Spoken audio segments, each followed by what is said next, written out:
देखिए, आज हम जिस डिजीज ह्यूमन वायरल डिजीज को डिस्कस करेंगे, वो है हेपाटाइटिस। तो हेपाटाइटिस में अगर आप यहाँ पर इसके वर्ड पर गौर करें तो हेपा का मतलब what is the meaning of hepa? Hepa meaning liver and titis means inflammation. तो what is hepatitis? It is inflammation of liver. जब लिवर के अंदर कोई इन्फ्लामेशन आ जाती है, यू कैन कॉल इट सोजिस जिसको हम कहते हैं। तो उसको हम क्या इसको लिए हम क्या टर्म इस्तेमाल करेंगे? उसके लिए हम टर्म इस्तेमाल करेंगे हेपाटाइटिस। से फॉर एग्जांपल ये एक पर्सन है और उसके पर्सन है और उसका जो लिवर है, उसके लिवर के अंदर जो है वो क्या आ गई कि लिवर एब्डोमेन के आपको पता है राइट साइड पर होता है, हमारी एब्डोमेन में राइट साइड पर होता है। इस लिवर के अंदर अगर कोई इन्फ्लामेशन आ जाती है, इस लिवर में कोई सूजन आ जाती है, कोई इन्फ्लामेशन आ गई इस लिवर में, तो ये क्या कहलाएगा? ये इन्फ्लामेशन कहलाएगी हेपाटाइटिस। अब इस इन्फ्लामेशन का या हेपाटाइटिस की वजह क्या हो सकती है? ज्यादातर तो हेपाटाइटिस की जो वजह है या लिवर जो इन्फ्लामेशन होती है हमारे लिवर में, वो किसकी वजह से होती है? वो वायरसेस की वजह से होती है। ज्यादातर किसकी वजह से होती है? वायरसेस की वजह से। लेकिन टॉक्सिक एजेंट्स ऑफ ड्रग्स, जो हम ड्रग्स यूज करते हैं, उन ड्रग्स के अंदर जो टॉक्सिसिटी होती है, वो भी हमारे लिवर को क्या करती है? डैमेज करती है। अक्सर जो बहुत ज्यादा अल्कोहल का इंटेक करते हैं, जो बहुत ज्यादा ड्रिंक करते हैं, उनका भी लिवर अक्सर डैमेज हो जाता है। उसकी वजह क्या है? कि उसके अंदर की जो टॉक्सिसिटी होती है वो लिवर को डैमेज करती है। हमारे पास वैसे तो लिवर के पास कुछ ऐसा मैकेनिज्म होता है जो ड्रग्स की टॉक्सिसिटी को खत्म कर सकता है, मगर वो एक हद तक कर सकता है। आप बहुत ज्यादा ड्रग यूज करेंगे तो हमारे ड्रग को जो है जो उसकी ड्रग्स की जो टॉक्सिसिटी है, वो हमारे लिवर को क्या कर सकती है? डैमेज कर सकती है। उसके बाद फिर हम देख लेते हैं, अगर किसी को हेपेटाइटिस हो जाता है तो उसके साइन क्या, उसके सिम्टम्स क्या हैं या साइन क्या हैं? एक स्टूडेंट ने मुझसे क्वेश्चन भी पूछा था। लास्ट टाइम एक स्टूडेंट ने मुझसे क्वेश्चन पूछा था कि सर साइन और सिम्टम में क्या फर्क है? क्वेश्चन किया था। अक्सर हम देखते हैं कि साइन कहते हैं किसी डिजीज के और किसी को कहते हैं सिम्टम्स। तो वो तो मैंने कहा था कि जनरली हम डॉक्टर तो ज्यादातर एक ही तरीके से यूज करते हैं उसको, हम एक ही टर्म में। लेकिन फिर भी चलो मैं आपको बता देता हूँ। देखो, एक चीज होती है साइन और एक चीज होती है सिम्टम। अब आप डॉक्टर के पास गए हो, आपका कोई भी बीमारी हो गई है, आप डॉक्टर के पास गए हो। अब वो चीजें जो डॉक्टर को नजर आ रही हैं आपके अंदर, जैसे आपके चेहरे पे स्वेलिंग हो गई, रेडनेस आ गई है आपके चेहरे पर, आपके चेहरे पे दाने निकल रहे हैं, तो वो जो डॉक्टर को नजर आ रही है चीज, वो क्या है? वो है साइन, जिसको डॉक्टर फील कर सकता है किसी भी सेंस के जरिए। तो वो क्या है? वो है साइन। लेकिन आप कहते हो कि मुझे एब्डोमिनल पेन हो रहा है, पेट में दर्द हो रहा है, अब वो डॉक्टर को नजर तो नहीं आ रहा ना, वो क्या है? वो है सिम्टम। आप कहते हो मुझे फटीग है, मुझे थकन है, वो नज़र तो नहीं आ रही, तो वो क्या है? वो है सिम्पटम। लेकिन जैसे ये जॉन्डिस है, जॉन्डिस में अगर आपके चेहरा पीला हो रहा है, तो ये साइन है। फीवर को भी मेजर किया जा सकता है, वो क्या है? वो साइन है। तो अक्सर साइन और सिम्पटम हम दे देते हैं, तो यहाँ पर मैं अगर दोनों ही लिख दूं, साइन और सिम्पटम, तो इसमें से कुछ साइन है और कुछ क्या है? सिम्पटम है। मेरे ख्याल से आपको क्लियर हो गया होगा साइन और सिम्पटम क्या होते हैं। जिन चीजों को हम क्या कर सकते हैं, जिनको हम ऑब्जर्व कर सकते हैं, जो हमें नजर आ रहे हैं, वो साइन है, और जिनको हम मेजर नहीं कर सकते, वो क्या है? वो सिम्पटम है। चलें, तो जब हेपेटाइटिस होता है तो उसके साइन और सिम्पटम्स क्या होते हैं? एब्डोमिनल पेन, यानी एब्डोमेन, आपके पेट में दर्द होता है, राइट साइड पे होगा क्योंकि राइट साइड पर हमारे क्या होता है? लिवर होता है। ये क्या हो गया? ये साइन हो गया। ये हो गया बेसिकली सिम्पटम। फिर लिवर इनलार्जमेंट, लिवर हमारा इनलार्ज हो जाता है। अगर हम अल्ट्रासाउंड करें तो वो नजर आएगा लिवर इनलार्ज। तो वो क्या हो गया? ये एक साइन हो गया। फटीग, थकन होती है। जॉन्डिस, पीलिया हो जाता है। जेके सिंधी में ऐसा चवंदा आहिनि साई, सिंधी में साई कहते हैं, उर्दू में इसको पीलिया कहते हैं, जॉन्डिस। एंड फीवर, बुखार हो जाता है। ये सारे इसके साइन एंड सिम्टम है। तो अब आ जाते हैं टाइप्स की तरफ, कि हेपेटाइटिस की कितनी टाइप्स होती हैं। तो हेपेटाइटिस की टाइप्स में हेपेटाइटिस ए भी है, हेपेटाइटिस बी भी है, हेपेटाइटिस सी है, डी है और ई है। आपकी सिंध बोर्ड की बुक में सिर्फ ये तीन हेपेटाइटिस दिए हैं, हेपेटाइटिस ए, बी और सी। जबकि फेडरल बोर्ड की जो बुक है उसमें हेपेटाइटिस डी और ई को भी के बारे में भी बताया गया है। तो हम इन तमाम ही हेपेटाइटिस को जो है वो क्या करेंगे? डिस्कस करेंगे। तो चलें स्टार्ट करते हैं किससे? हेपेटाइटिस ए से। तो हेपेटाइटिस ए में सबसे पहले तो देख लेते हैं कि ये कौन सा वाला वायरस है। हेपेटाइटिस ए जो है वो आरएनए वायरस है, और हम ये पहले पढ़ चुके हैं कि hepatitis A envelope plus strand RNA virus है। यहाँ पर अभी सिर्फ मैं लिख देता हूँ कि ये कौन सा वायरस है, ये आरएनए वायरस है। अच्छा, इसके अलावा अगर हम इसको जो है वो देखें, हेपेटाइटिस जो होता है, इसकी हेपेटाइटिस ए की जो है वो ट्रांसमिशन कैसे होती है? तो इस ट्रांसमिटेड बाय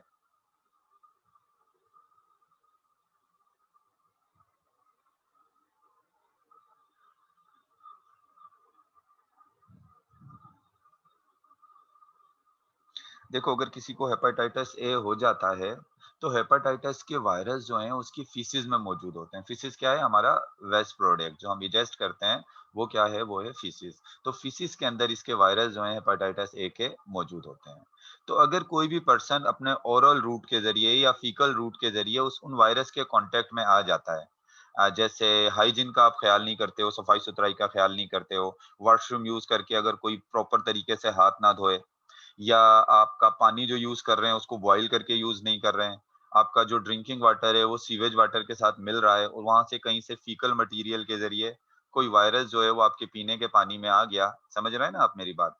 तो वो वायरस किसको होगा? हेपेटाइटिस ए का वायरस आपको ट्रांसफ़र हो जाएगा। मतलब फीकल मटीरियल के ज़रिए ये वायरस इस फीकल मटीरियल से अगर किसी भी तरीके से आपके ओरल रूट से या फीकल रूट से जो है ये क्या होगा, ये आपकी बॉडी में जा सकता है और जाकर क्या काज़ कर देगा? हेपेटाइटिस ए काज़ कर देगा। अब हेपेटाइटिस ए की जो है वो ट्रीटमेंट क्या है? अगर हेपेटाइटिस ए हो जाता है, तो इसकी आप ट्रीटमेंट क्या करवा सकते हैं? तो कहता है no antiviral therapy is available. No antiviral therapy is available. तो दूसरे मायनों में ये कह लो कि इसकी कोई ट्रीटमेंट नहीं है। अगर आप कहोगे अगर ट्रीटमेंट नहीं है तो किसी को हेपेटाइटिस ए हो जाएगा तो वो क्या करे? हेपेटाइटिस ए वैसे इतना ज़्यादा अगर बिगड़ ना जाए, तो इतना ज़्यादा नुकसानदेह नहीं होता, ये अपने टाइम पर खत्म हो जाता है। हेपेटाइटिस ए के लिए आपको थोड़ा जो है वो क्या कहना चाहिए कि आपको थोड़ा आराम करना पड़ता है, अपनी बॉडी को थोड़ा-सा रिलैक्स देना पड़ता है, तो ये फिर जो है वो आहिस्ता-आहिस्ता क्या होता है, खत्म हो जाता है। अपने टाइम पर ये खत्म हो जाता है। अब प्रिवेंशन की अगर बात करें, तो प्रिवेंशन आपको पता है बीमारी से पहले आप प्रिवेंशन करते हो। तो इसकी सबसे बेस्ट प्रिवेंशन तो ये है कि आप इसकी क्या करा लें, इसकी वैक्सीन करा लें। इसकी क्या करा लें? वैक्सीन करा लें, तो इसकी वैक्सीन जो है वो अवेलेबल है। और सबसे बेस्ट जो प्रिवेंशन होती है, अगर किसी डिज़ीज़ की वैक्सीन मौजूद है, तो आप वैक्सीन करा लो। ये सबसे क्या है, ये सबसे बेस्ट किसी भी डिज़ीज़ की जो है वो प्रोटेक्शन है, प्रिवेंशन है। इसके अलावा ऑब्जर्व ऑफ प्रॉपर हाइजीन, अगर आप प्रॉपर हाइजीन जो है वो अपनी उसका ख्याल करेंगे, सफाई का प्रॉपर ख्याल करेंगे, तो भी इसके जो है वो चांसेस जो हैं हेपेटाइटिस ए के क्या हो जाते हैं, कम हो जाते हैं। चलिए हेपेटाइटिस ए के बाद हम आ जाते हैं दूसरे वायरस की तरफ, जो कि है दूसरा जो डिज़ीज़ है जो वो है हेपेटाइटिस बी।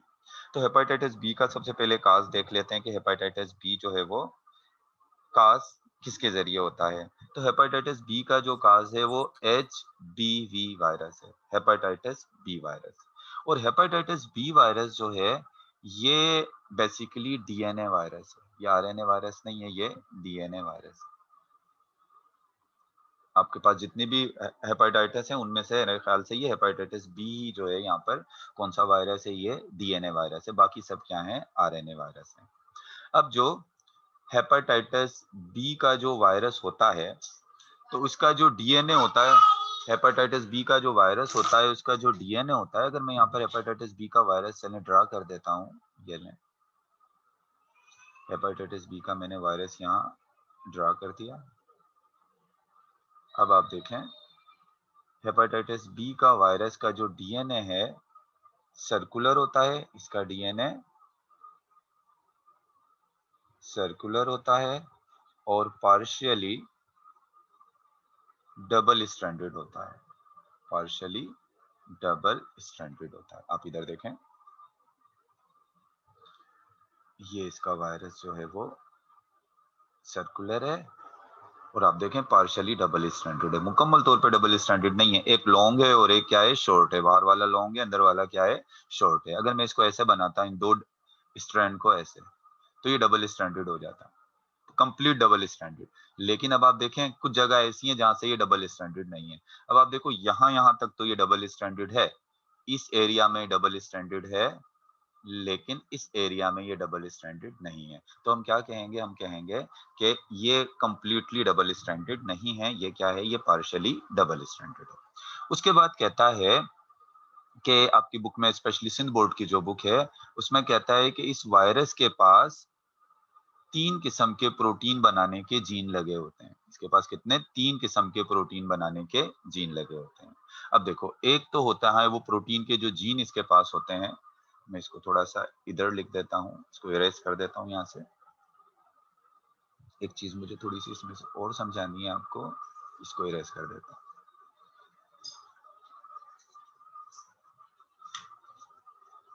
देखो, इस पॉइंट को थोड़ा समझ लो, ये सिंध बोर्ड की बुक में एक पॉइंट लिखा हुआ है। इसके पास जो इसका जो डीएनए होता है, ये जो डीएनए है, इस डीएनए के पास जो जीन्स होते हैं, उनके पास 3 किस्म के प्रोटीन को कोड करते हैं। 3 किस्म के प्रोटीन को वो कोड कर सकते हैं। एक जो प्रोटीन है उसको हम क्या कहते हैं? उसको तो हम कहते हैं कोड प्रोटीन। एक कोड प्रोटीन है, कोड प्रोटीन मतलब कैप्सिड। एक जो है इसका सरफेस प्रोटीन है,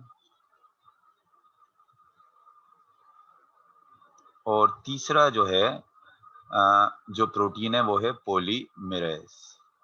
जबकि जो प्रीवियस जो वायरल डिजीज है उनमें रेट्रोवायरस का बारे में भी बताया गया है, रिवर्स ट्रांसक्रिप्टेज एंजाइम, लेकिन उसको यहाँ डिस्कस नहीं किया है, मैं इसको अभी यहाँ फिलहाल डिस्कस नहीं करूंगा। अब आप देखो, ये वायरस का डीएनए है, ये वायरस का डीएनए है, पार्शियली डबल स्ट्रैंडेड डीएनए। इस पर 3 किस्म के प्रोटीन बनाने के जीन मौजूद हैं। अब ये 3 किस्म के प्रोटीन ये कब बनाएगा? जब किसी होस्ट सेल में यानी लिवर के सेल में दाखिल हो जाएगा। वो 3 प्रोटीन कौन-कौन से होते हैं? तो देखो, सबसे पहले तो ये आउटर साइड पर जो इसके जो वायरस का जो डीएनए है, इसके सबसे बाहर जो एक प्रोटीन का कोट होता है, इसको हम क्या कहेंगे? इसको हम कहेंगे कोट प्रोटीन। ये क्या हो गया? ये हो गया कोट प्रोटीन। उसके बाद इस कोट प्रोटीन के ऊपर भी एक प्रोटीन का कवर चढ़ा होगा। इस कोट प्रोटीन के ऊपर भी एक प्रोटीन का कवर चढ़ा होगा, जिसको हम कहते हैं सरफेस प्रोटीन। हेपेटाइटिस एड्स का जो वायरस था, एचआईवी, उस पे भी 2 किस्म के प्रोटीन के कोड थे ना, तो देखो इस पे भी 2 प्रोटीन के कोड हैं। उसमें कह रहे थे एक को कोड प्रोटीन, और दूसरे को जो है वो कह रहे थे शेल प्रोटीन। इसमें एक को कैप्सिड कह रहे थे, लेकिन इसमें एक को कोड प्रोटीन कह रहे हैं, दूसरे को सरफेस प्रोटीन कह रहे हैं। इसके अलावा एक एंजाइम होता है जिसको हम कहते हैं पॉलीमरेज एंजाइम, जो कि डीएनए और आरएनए दोनों की सिंथेसिस में हेल्प करता है, यहाँ पर पॉलीमरेज एंजाइम। तो ये पॉलीमरेज एंजाइम बनाने के जीन भी इसके पास मौजूद होते हैं। पॉलीमरेज एंजाइम बनाने के जीन भी इसके पास मौजूद होते हैं। तो हेपेटाइटिस बी के वायरस को हम हेपेटाइटिस बी को हम सीरम हेपेटाइटिस बी कहते हैं। आज मैंने एक क्वेश्चन किया था कि हेपेटाइटिस बी के वायरस को हम हेपेटाइटिस बी को, सॉरी वायरस को नहीं, हेपेटाइटिस बी को हम सीरम हेपेटाइटिस बी कहते हैं। पहले तो ये समझ लो कि ये सीरम होता क्या है, किस चीज को ये सीरम कहते हैं। तो देखो, आप अपना एक ब्लड ले लो। आपका ब्लड, मैंने एक टेस्ट ट्यूब में एक ब्लड ब्लड ले लिया, आपका ह्यूमन का ब्लड। अब इस ह्यूमन के ब्लड में से मैंने क्या किया है? आपके ब्लड में से मैंने ये सारे ब्लड के सेल बाहर निकाल दिए। मैंने आरबीसीज भी बाहर निकाल दिए, मैंने डब्ल्यूबीसीज भी बाहर निकाल दिए, सही, और मैंने इसमें से प्लेटलेट्स भी बाहर निकाल दिए। ये जितने भी सेल्स थे या सेल लाइक स्ट्रक्चर थी, बाहर निकाल दी। बाकी जो चीज बची अब ब्लड में, उसको मैं क्या कहूंगा? उसको मैं कहूंगा प्लाज्मा। बाकी जो चीज ब्लड में बची उसको मैं क्या कहूंगा? प्लाज्मा। अब मैं इस प्लाज्मा को भी ले लूं। अब मैंने क्या किया? ये इस टेस्ट ट्यूब में प्लाज्मा ले लिया, और इस प्लाज्मा के अंदर से मैंने कौन से वाले प्रोटीन निकाल दिए? फिब्रिनोजिन निकाल दिए। और फिब्रिनोजिन जो है, या फिब्रिनोजिन जो प्रोटीन है, वो क्या है? वो क्लोटिंग फैक्टर है। वो हमारे ब्लड को क्लोट करने में हेल्प करते हैं। तो जब मैं इस प्लाज्मा में से फिब्रिनोजिन निकाल दूंगा, तो बाकी जो प्लाज्मा का पार्ट होगा उसको क्या कहेंगे? उसको सीरम कहेंगे। उसको हम क्या कहेंगे? सीरम। जब हम हेपेटाइटिस बी का टेस्ट कराते हैं, जब हम हेपेटाइटिस बी का टेस्ट कराते हैं लेबोरेटरी में, तो हम चेक करते हैं सीरम को। तो सीरम के अंदर क्या होता है, सीरम के अंदर सरफेस प्रोटीन के कुछ एंटीजन मौजूद होते हैं। ये सरफेस प्रोटीन है ना, इस पे कुछ एंटीजन लगे होते हैं। हेपेटाइटिस बी के वायरस के सरफेस प्रोटीन पे कुछ एंटीजन है, या इसकी जो एंटीबॉडीज होती हैं वो आपको कहाँ मिलेंगी, वो मिलेंगी सीरम में। अगर किसी को हेपेटाइटिस बी है, आप उसका सीरम चेक करेंगे तो उसके सीरम के अंदर हेपेटाइटिस बी के सरफेस प्रोटीन के एंटीजन यहाँ पर मौजूद होंगे। तो इसको हम क्या कहते हैं, इसी वजह से हम जो है वो हेपेटाइटिस बी को क्या कहते हैं, हेपेटाइटिस बी को हम कहते हैं सीरम हेपेटाइटिस। तो इसका टेस्ट करने के लिए हम किसको यूज करते हैं, सीरम को। और सीरम में क्या मौजूद होता है, सीरम के अंदर मौजूद होता है हेपेटाइटिस बी के सरफेस प्रोटीन के एंटीजन मौजूद होते हैं। और सीरम मैंने आपको बता दिया, प्लाज्मा में से क्लोटिंग फैक्टर कौन से वाले प्रोटीन, क्लोटिंग प्रोटीन, यानी clotting factor, clotting protein, fibrinogen निकाल दो, बाकी जो मटेरियल बचेगा उसको क्या कहेंगे, उसको हम कहेंगे सीरम। आई होप आपको क्लियर हो गया होगा कि ये सीरम क्या है। हो गया अगर क्लियर तो आप मुझे जो है वो क्या कहते हैं, मैसेज कर दें चैट पर, अगर आपको ये सीरम जो है वो क्लियर हो गया, और हेपेटाइटिस को सीरम हेपेटाइटिस क्यों कहते हैं, अगर ये आपको क्लियर हो गया है तो। आगे चलते हैं फिर हेपेटाइटिस बी की ट्रांसमिशन की तरफ, कि हेपेटाइटिस बी जो है वो किस तरह से ट्रांसमिट होता है। ये रिकॉर्ड तो मैंने स्टार्ट कर दिया है, कह रहे हैं कि सर रिकॉर्ड कर दें। ओहो, रिकॉर्ड तो हो रहा है। अच्छा सही सही, गॉट सर, गॉट इट, समझ में आ गया, सही सही सही। फरीदा कह रही है समझ में आ गया, चलो सही है, सही है, समझ आ गया तो चलो फिर आगे चलते हैं। पहले इसको इरेज कर लेते हैं फिर आगे चलते हैं। इसको मैं इरेज कर दूं, तो अब हम ट्रांसमिशन की तरफ आ जाते हैं कि ये हेपेटाइटिस बी किस तरीके से जो है वो ट्रांसफर होता है। इसकी ट्रांसमिशन के हवाले से तो सिंध बोर्ड की अगर आप बुक देखें तो बहुत सारी चीजें लिखी हुई हैं, लेकिन आपको उन इतनी चीजों में जाने की जरूरत नहीं है, उसमें इतना जाने की जरूरत नहीं है। बस मैं आपको इसकी ट्रांसमिशन बताता हूँ कि किस तरीके से होती है इसकी ट्रांसमिशन।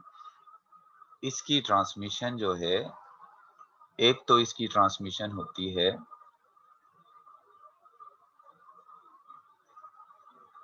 सेक्सुअल कांटेक्ट के जरिए हो सकती है। किसके जरिए हो सकती है, सेक्सुअल कांटेक्ट के जरिए हो सकती है। ब्लड ट्रांसफ्यूजन के जरिए भी हो सकती है। और इसकी जो है वो ट्रांसफ्यूजन जो है, या इसका ट्रांसमिशन जो है वो किसके जरिए हो सकती है, from mother to foetus during pregnancy. मतलब इस एक पर्सन से, अगर एक पर्सन को हेपेटाइटिस है तो इस पर्सन से हेपेटाइटिस इन पर्सन्स में जो ट्रांसफर होगा वो कैसे होगा, वो सेक्सुअल कांटेक्ट के जरिए भी हो सकता है, अगर ये आपस में सेक्सुअल कांटेक्ट रखते हैं। और किसके जरिए हो सकता है, ये ब्लड ट्रांसफ्यूजन के जरिए भी हो सकता है, कि अगर एक बंदा दूसरे को अपना क्या दे दे, ब्लड दे दे। और इसके अलावा ये मदर से चाइल्ड में, मिसाल के तौर पे ये एक बेबी है, 4th मंथ के बाद अक्सर बेबी के लिए हम टर्म क्या इस्तेमाल करते हैं, फीटस। अब वो फीटस जो होता है मदर से चाइल्ड में, फीटस के जरिए भी ये वायरस क्या, सॉरी, प्लेसेंटा के जरिए ड्यूरिंग प्रेगनेंसी मदर से चाइल्ड में भी ये वायरस ट्रांसफर हो सकता है। बाकी आपकी बुक में बताया हुआ है कि एशिया के अंदर इतने हैं कैरियर हैं, अफ्रीका के अंदर इतने हेपेटाइटिस बी के मरीज हैं, और बहुत सारी चीजें लिखी हैं, उसमें आपको जाने की जरूरत नहीं है। इतना जो मैं बता रहा हूँ बस आप इतना याद रखें। प्रिवेंशन, तो अच्छी बात यह है कि हेपेटाइटिस बी की वैक्सीन मौजूद है, वैक्सीन इज अवेलेबल। तो अगर आपको हेपेटाइटिस बी की वैक्सीन अवेलेबल है तो हमें इसकी क्या करा लेनी चाहिए, वैक्सीन। सबसे अच्छी इसकी प्रिवेंशन यही है कि आप एक बार वैक्सीन करा लें तो फिर ये डिजीज नहीं होगी। ये तो हो गया हेपेटाइटिस बी। चलो अब आ जाते हैं हेपेटाइटिस सी की तरफ। इसके बाद हम आ जाते हैं हेपेटाइटिस सी की तरफ। तो जो ये हेपेटाइटिस सी है, ये जिस वायरस के जरिए काज होता है उस वायरस को तो हम कह रहे हैं हेपेटाइटिस सी वायरस। और आपको पता है हेपेटाइटिस सी वायरस भी एक आरएनए वायरस है, ये भी envelope plus stranded RNA virus है।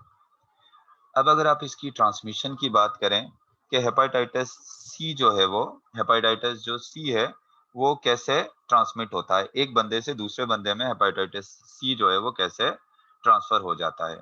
अच्छा, इससे पहले मुझे एक थोड़ी सी चीज और बतानी थी जो आपकी बुक में जो है वो लिखी हुई थी। इसकी प्रिवेंशन तो मैंने बता दी, इसकी हेपेटाइटिस बी की मैंने हेपेटाइटिस बी की आपको ट्रीटमेंट नहीं बताई। हेपेटाइटिस बी की मुझे क्या बतानी चाहिए थी? ट्रीटमेंट। अगर हेपेटाइटिस बी हो जाता है तो इसकी ट्रीटमेंट क्या है? तो इसकी ट्रीटमेंट में इंजेक्शन जो ड्रग यूज करते हैं वो है अल्फा इंटरफेरॉन। अल्फा इंटरफेरॉन के इंजेक्शन लगाए जाते हैं अगर किसी को हेपेटाइटिस बी हो जाता है। तो ये अल्फा इंटरफेरॉन जो है ये क्या है? ये basically alpha interferon is effective against HBV. HBV hepatitis B virus के लिए ये यूज किया जाता है। और हेपेटाइटिस सी वायरस की यहाँ पर बात हुई तो ये आरएनए वायरस काज करता है। और हेपेटाइटिस सी वायरस जो है वो ट्रांसमिटेड वाया ब्लड। फेडरल की बुक तो कहती है कि ये जो है वो ट्रांसमिट होता है वाया ब्लड। ये सिर्फ जो है वो किसके जरिए ट्रांसफर हो सकता है? ब्लड ट्रांसफ्यूजन के जरिए, ब्लड के जरिए ही ट्रांसफर होता है। लेकिन आपकी सिंध बोर्ड की जो बुक है वो कह रही है कि ये सेक्सुअल कांटेक्ट के जरिए भी ट्रांसफर हो सकता है और mother to child during pregnancy भी ये जा सकता है। अगर हम इसकी प्रिवेंशन की बात करें तो याद रखें no vaccination, no vaccine. Hepatitis B की कोई वैक्सीन नहीं है। इसके अलावा तो आपको ब्लड ट्रांसफ्यूजन के दौरान एहतियात करनी है। ब्लड इस तरह का ब्लड अगर कभी जरूरत भी पड़ जाए तो उसको चेक करके जो है वो ब्लड ट्रांसफ्यूजन की जाए। इसके अलावा अगर हम इसकी ट्रीटमेंट की बात करें तो ट्रीटमेंट के लिए एक तो वही ड्रग हम यूज करते हैं अल्फा इंटरफेरॉन। एक तो अल्फा इंटरफेरॉन के इंजेक्शन लगवाते हैं अगर हेपेटाइटिस क्या हो जाता है? अगर हेपेटाइटिस सी हो जाता है। अल्फा इंटरफेरॉन के अलावा एक और भी जो है वो हम यहाँ पर जो है वो यूज करते हैं ड्रग एंटीवायरल, वो है राइबाविरिन, जो कि एचआईवी में भी यूज होती है राइबाविरिन। ये दोनों जो है वो इसकी ट्रीटमेंट में यूज होते हैं। इसके बाद हेपेटाइटिस डी। तो देखो, एक वायरॉइड मैंने आपको बताया था कि वो प्लांट के अंदर डिजीज काज करते हैं, लेकिन only human disease which is caused by viroid is hepatitis D.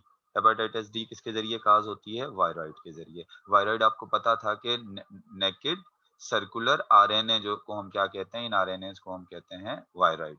लेकिन एक बात याद रखिएगा, ये वायरॉइड डायरेक्ट लिवर के सेल पर अटैक, डायरेक्ट खुद लिवर के सेल पर अटैक नहीं करता। बेसिकली ये वायरॉइड क्या करता है? ये अपने आप को इनक्लोज करता है पहले किसके अंदर? लिवर सेल में जाने के लिए ये अपने आप को इनक्लोज करता है in the capsid of hepatitis B. यानी ऐसे डायरेक्ट हमारे लिवर के सेल में ये जा नहीं सकता, कोई रिसेप्टर ही नहीं है जिसकी वजह से ये अंदर जाएगा। तो ये पहले अपने आप को किसमें बंद कर देता है? पहले अपने आप को हेपेटाइटिस बी के कैप्सिड में बंद करके फिर लिवर के सेल में दाखिल होता है, डायरेक्ट दाखिल नहीं होता। इसकी जो ट्रांसमिशन है वो सेम है, ट्रांसमिशन और prevention same as hepatitis B. क्योंकि इसके ऊपर कैप्सिड हेपेटाइटिस बी का होता है तो इसकी ट्रांसमिशन, प्रिवेंशन, ट्रीटमेंट तीनों जो है वो किस तरह की हैं? हेपेटाइटिस बी की तरह ही है। क्योंकि इसका जो भी काम करता है ये हेपेटाइटिस बी के अंदर अपने आप को कैप्सिड में बंद करके दाखिल होता है। अब आ जाते हैं हेपेटाइटिस ई की तरफ। तो हेपेटाइटिस ई कौन काज करता है? Hepatitis E virus, RNA virus है। इसके अलावा इसकी ट्रांसमिशन कैसे होती है? Same as hepatitis A. जैसे हेपेटाइटिस ए ट्रांसफर होता है ना फीकल मटेरियल के जरिए, ये भी उसी तरीके से जो है वो ट्रांसफर होता है। इसकी ना कोई प्रिवेंशन है, no treatment and no prevention. इसकी कोई वैक्सीन, सॉरी प्रिवेंशन तो है अगर हम हाइजीन का ख्याल करेंगे, लेकिन no treatment and no vaccine. इसमें ना कोई इसकी ट्रीटमेंट है और ना कोई इसकी वैक्सीन है। तो अब देखो, क्वेश्चंस के हवाले से अगर हम बात करें तो आपसे क्वेश्चन पूछा जा सकता है कि सिम्टम्स के हवाले से आपसे बात की जा सकती है। सिम्टम्स ऑफ हेपेटाइटिस पूछा जा सकता है कि what are the symptoms of hepatitis. आपसे पूछा जा सकता है कि vaccine is not available for which viral disease? वो कौन सी वायरल डिजीज हैं जिनके लिए वैक्सीन अवेलेबल नहीं है? आपको पता है एक सी हो गया और एक हेपेटाइटिस ई। इनके लिए वैक्सीन अवेलेबल नहीं है। इसी तरीके से अगर आपसे पूछा जाए वो कौन सी वायरल डिजीज है जो जिसका जीनोम आरएनए नहीं है? तो आपको पता है अगर उनमें से ऑप्शन दें तो हेपेटाइटिस बी का जीनोम जो है वो आरएनए नहीं है। इस तरीके से। तो इस तरीके से बहुत और भी हैं कि ऐसी कोई कौन-सी वायरल डिज़ीज़ है जो ब्लड ट्रांसफ्यूजन के ज़रिए नहीं ट्रांसफ़र हो रही। तो वो जो वायरल डिज़ीज़ है वो हेपेटाइटिस ए है। वो फीकल मटीरियल के ज़रिए, फीसिस के ज़रिए जो है वो ट्रांसफ़र होती है। अब आपके मैं क्वेश्चन लूँगा, तो अब आप मुझसे क्वेश्चन करना चाहें तो क्वेश्चन कर सकते हैं। इवन के मैं आपको अनम्यूट भी कर देता हूँ, ताकि आप मुझसे क्वेश्चन पूछ लें। जी, अब आप मुझसे क्वेश्चन कर सकते हैं यहाँ पर।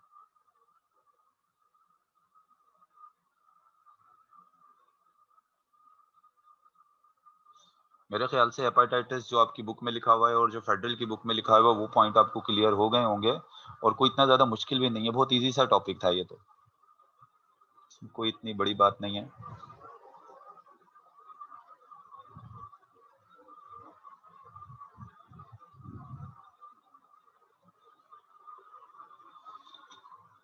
जी भाई, क्वेश्चन करें।